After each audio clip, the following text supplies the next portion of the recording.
The consequence of calling America a dead economy. What if India strikes back? Just imagine. One morning you pick up the newspaper, and the very first headline makes your heart race. India cracks down on these major American companies.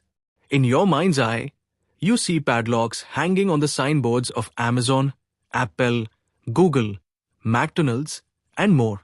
The news anchor's voice carries tension. The TV screen flashes in bold red letters. Panic in the US market. And then you remember, just a few days ago, US President Donald Trump had challenged India by calling it the tariff king and a dead economy. Now the question is, if India retaliates, what will happen to those American corporate giants whose very lifeline depends on India's land and market? Today, we will explore this topic in depth. But before that, if you're new to our channel, don't forget to subscribe so you receive all our latest video updates first.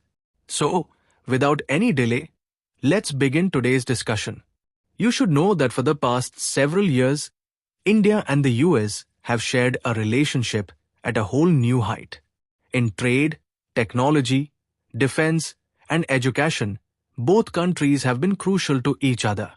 The US has become India's largest trading partner. In the 2024 financial year, total bilateral trade reached $132 billion. India exported goods worth $87 billion to the US and imported goods worth $45 billion. These figures aren't just numbers.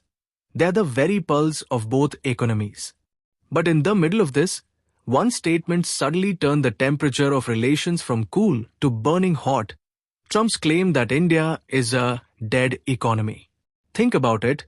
The very country he's calling dead is the same country that keeps the profits of America's biggest companies beating strong. American breads are present in every city, every street, every mobile screen, and every household in India. The smartphone you switch off your alarm on in the morning might be an Apple. Your breakfast could be Kellogg's cornflakes. By afternoon, you might be working on Microsoft Office software. In the evening, an Amazon package you ordered could arrive at your doorstep. And at night, you might be watching a movie on Netflix or YouTube with a can of Pepsi in your hand. Now imagine if India decided to retaliate, the first major blow would land on Amazon. Today, the company reaches 97% of India's PIN codes.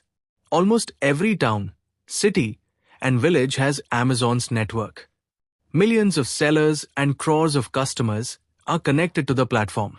If India imposed heavy taxes, regulations, or restrictions, operations here would slow down, and that would directly hit US revenues. Next comes Apple. The craze for iPhones in India is no less than a fashion trend. Young people here are willing to buy an iPhone even on EMI. Apple has set up manufacturing units in India to reduce its dependence on China and to supply to other Asian countries from here. But if India changes its policies, increases import duties, or blocks the supply chain for any reason, the impact would not just be on Apple stores, but on the entire American tech industry. As for Google, it's not just a search engine, it's part of India's digital backbone.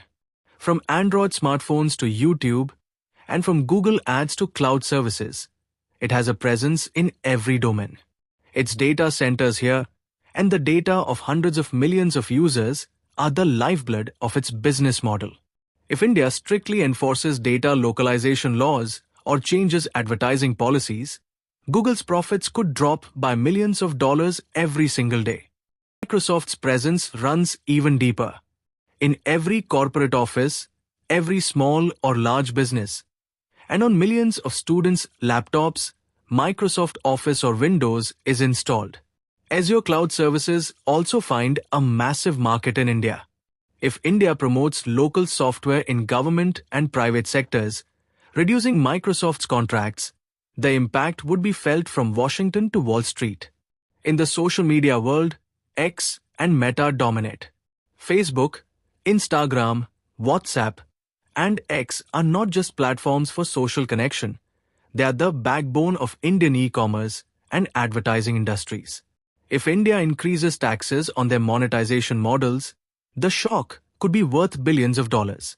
Now take a look at the FMCG world. Coca-Cola and PepsiCo bottles are not just beverages, they're a part of India's summer culture.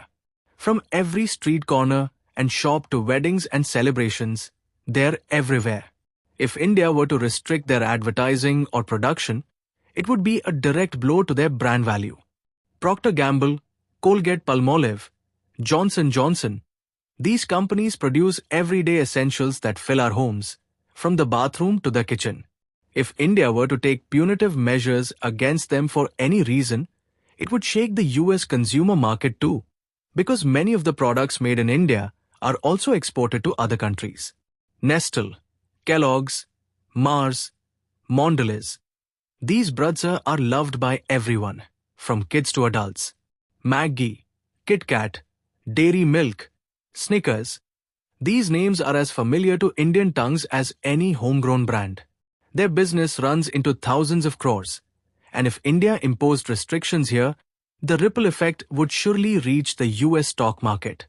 In the fast food segment, McDonald's, KFC, Domino's, Pizza Hut, Starbucks.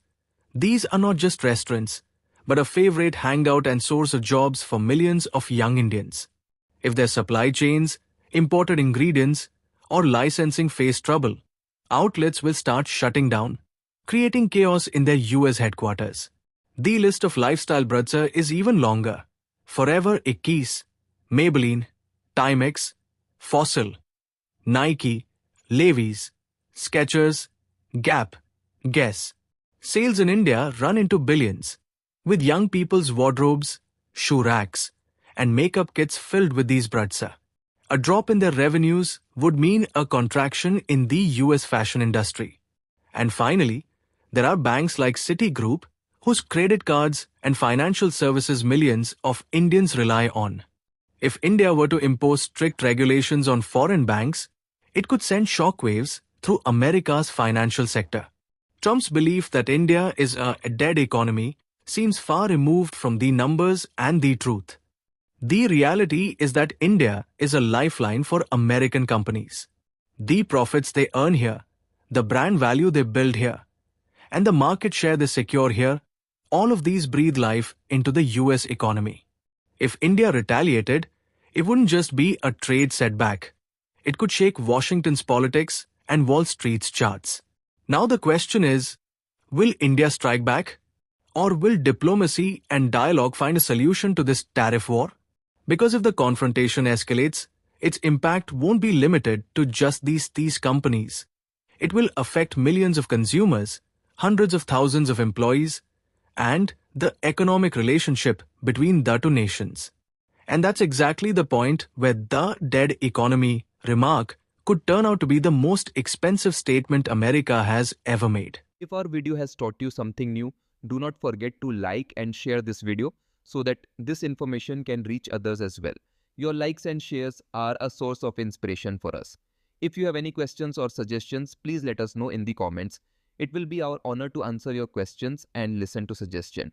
And yes, if you like our content, subscribe to the channel and press the bell icon so that you stay connected with every new story. Thank you. GRT Business YouTube channel sources, news from various news agencies, opinion polls and other public sources. We try to ensure that every report and summary is accurate and verified, but we are not responsible for any dispute or error. Our aim is only to provide you with accurate information.